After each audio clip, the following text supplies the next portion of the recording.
Dahil sa Bible po, in the book of John, chapter 3, yun lamang pong mga na-born again at na ipanganak sa Espiritu Amen. na may kaugnayan sa Panginoon. Hallelujah. Yun po yung meron pong patuloy. Amen.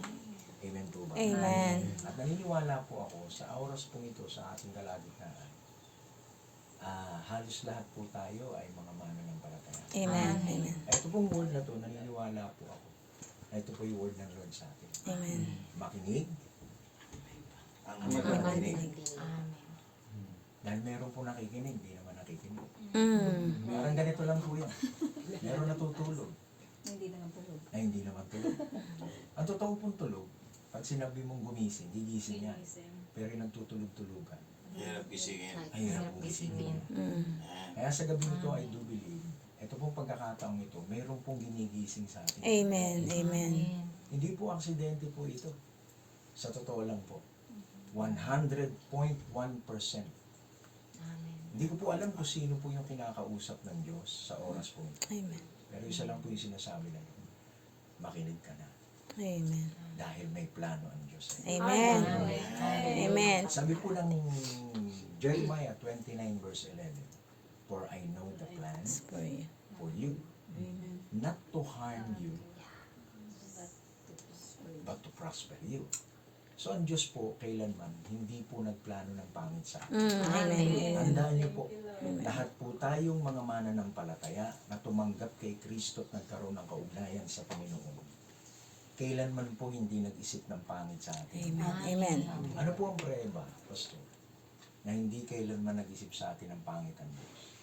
Sabi po ng Romans chapter 8 verse 32, kung naipagkaloob niya ang kanyang kaisa-isang anak, naibigay po ba ng Diyos? Amen. Amen. Hindi mo nga hinihingi, binigay. Amen. Tama po ba? Amen. Pero marami Lord bless. tayong hinihingi, pag hindi binigay, nagre-reklamo na tayo. Pero sa totoo lang po, I tell you mga kapatid, hindi pa ho kayo nananalangin. Pag ito'y naintindihan nyo po, yung pong pananampalataya po ninyo, normal po yung nag-activate pag narinig nyo po ang katotohanan. Sabi po ng Bible, Romans chapter 10 verse 17, faith comes by hearing and hearing by Hearing the word of God. At yung word of God dun, pag binasa nyo ho ng context yun, hindi po yung word of God lang na naririnig natin. At May nababasa natin. pagsunod. Maliwanag po nakalagay dun, yung word of God na nakalagay po dun, mabuting balita. At alam po natin ang mabuting balita, ang gospel, walang iba yung ginawa ni Kristo sa krus. Amen. Amen. Bakit? Andun ho lahat ng susi. Mm. Tingnan nyo ulit yung Romans chapter 8 verse 32. Kung naipagkaloob niya yung kanyang bugtong na anak, inulit ko po ulit, naibigay na po ba? Yes. Amen. Hindi na ho yan matatraffic. Amen. Ito ho malupit. Sa maniwala ho kahit sa hindi na ibigay niya na ho yung kanyang anak. Amen. Lugi kayo pag hindi nyo pinaniwalaan. Ulitin ko po ulit. Lugi kayo pag di nyo pinaniwalaan. Bakit? Binigay na eh. Dito po. Hindi na ho yung malilate. Kumbaga sa traffic, di na ho matatraffic yun. Kasi bakit? 2,000 taon na nakakaraan, binigay na po ng Lord. At ito po yung sumunod na sentence doon. Kung naipagkaloob niya yung kanyang bugtong na anak, hindi niya ba raw ibibigay sa inyo ang lahat ng bagay? Amen. Hello?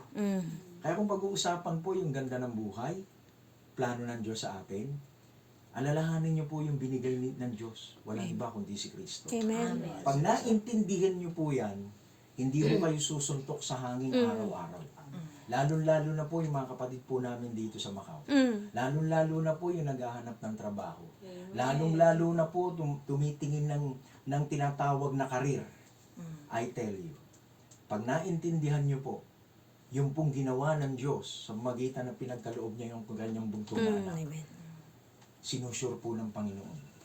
Kung naipagkaloob niya raw yung kanyang bugtong na anak, meron pa raw ba siyang hindi kayang ibigay? Amen. Wala na. Tanong, meron pa ho ba siyang hindi kayang Wala ibigay? na.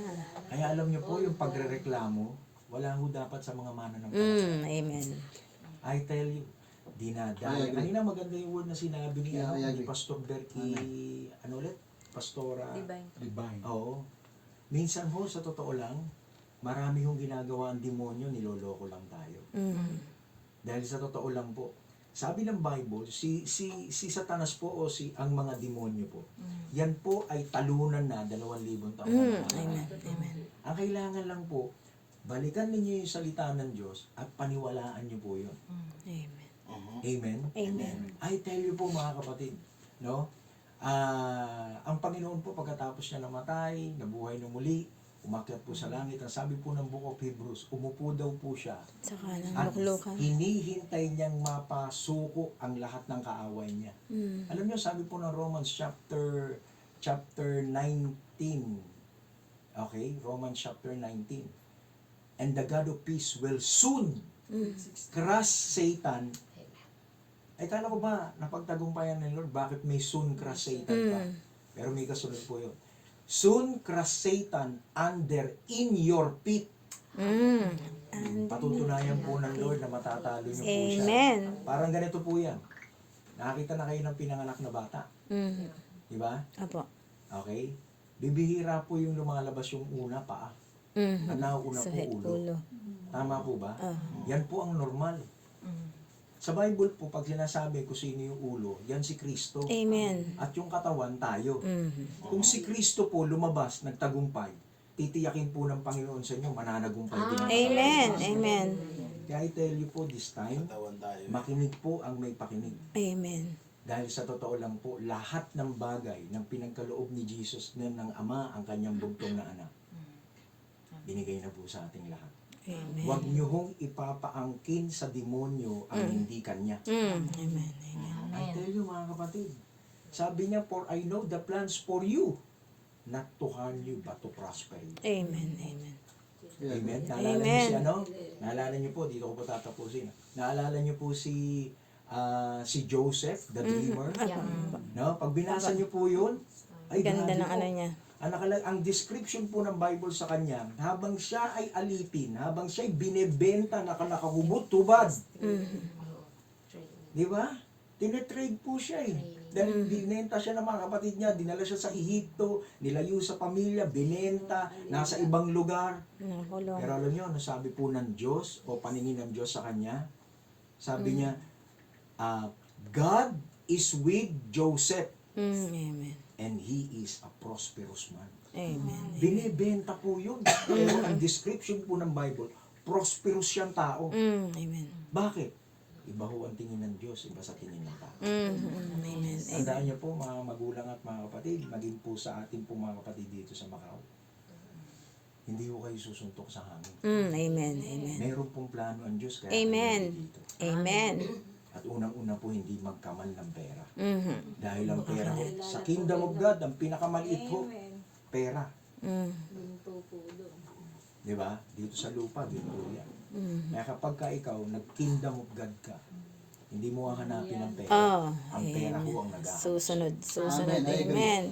Amen. Amen? Amen. Amen po. Naalala ko po, ito naalala ko po ng one time na ako po ay nagpapasto.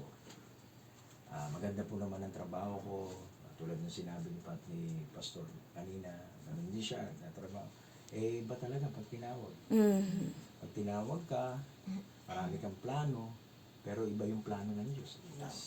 Nung Amen. tumugod po ako sa plano ng Panginoon, bagamat parang imposible, pero lahat gagawin ng Lord na Diyos. Amen. Amen. Totoo po yun. One time po nangailangan kami. Ito po sila, mga kasama po namin sa church. Alam niyo, sabi po nila, nangangailangan si Pastor. Tugunin natin yung pangangailangan. Eh may binan po siya. Yun po matindi yung binan. Minsan po ganun eh. Sabi po ng biyanan niya, bakit niyo unahin yung pastor niyo? May pangangailangan yung pamangkin niyo. Okay, medyo struggle na po. Pero alam niyo, lumakad po sila sa kalooban ng Panginoon. Amen. Amen. Yun ang iwan nila. No? Yung pangangailangan ko po 5,000, tinugon po nila. At sabi po ng biyanan niya, kung naman, inulan niyo pa si pastor.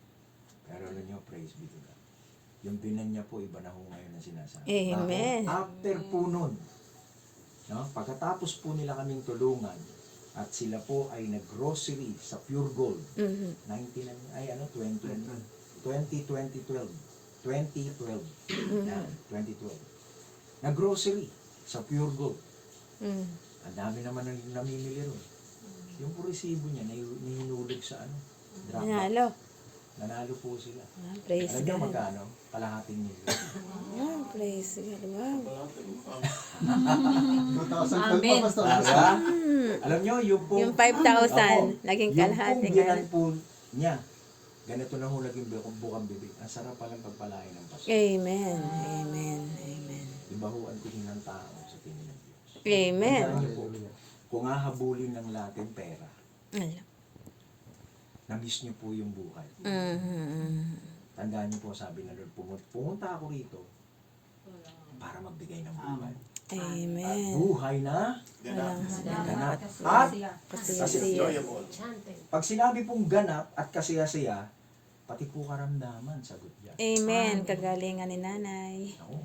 In Jesus' name. Sana, hindi siya po. No? In Jesus, kagalingan Alam ni niyo, nanay sa ko. Old Testament, may maganda pong picture doon. Magandang panghawakan niyo po ngayon. Amen. Aba. In the Old Testament, may nangyari po sa panahon nila Moses. Ano po yung nangyari sa kanila? Nung dumating po yung huling salot na kung tinatawag po ay Angel of Death, na Inalang lahat dugo. po ng puntahang bahay okay, Namamatay ay mga namamatay bata. yung panganay. Apo. Tama? Pero ang instruction po sa kanila ng Diyos, lagyan nyo ng dugo, Dugo. yung hamba. Yes. Ano pong dugo yun? Dugo ng tupa. Tupa. At ano po ang nangyari? Dumating po yung Angel of Death. Death. Mm. Death. Pagdaan po dun sa lugar nila, lahat ng may dugo, hindi nila pinapansin, nilalagpasan. Ang tawag purong Passover. Aba. Nilalagpasan. Amen. Mhm. No? Nilalagpasan po yun. And to cut the story short, ganito po. Yun pong nangyari yun ay picture, sabi po ng Book of Hebrews, is the shadow of things to come. Amen. At alam niyo, ano fulfillment po nun? Yung tupang sinasabi ron sa New Testament, sabi niya, this is the Lamb of God. Sino po Amen. yung sinabing Jesus. gano'n? Si Jesus Christ. Amen. At eto na naman po tayo. At the cross na naman. Tama po ba? Amen. So yung fulfillment Dugo po pa rin. nun in New Testament, eto po. We are the temple of the Holy Spirit. Amen. Amen. At hindi lang po templo tayo. Meron tayong bahid ng dugo, hindi ng hayop, hindi ng tupa, Amen. kundi dugo ni Kristo. Amen. Amen. Kung yung dugo ng tupa ron, hindi okay. nakaalma po yung kamatayan, and how much more yung dugo ni Kristo ngayon na nakabahid sa Amen. Amen. Amen. mga kapatid. Praise God. Makinig. Ang mga pekin. Amen. Yun lang po. Magandang gabi. Praise God. Amen. Praise God. Praise God. Anong pangalan ni Mother? Noemi Hergel po. Noemi. Anong naramdaman sa katawan? Meron po siyang diabetes, tapos yung pong mata po niya, nagkaroon po ng buo pong dugo. Tapos mahina nga po siya. Yung pong sugar niya yata, nag-51 lang po yata ngayon. Parang ano po, yung nanay po namin. Noemi Hergel po. Yung creatic, ano niya, Creatinine. bumaba po yung ano niya na yung, tapos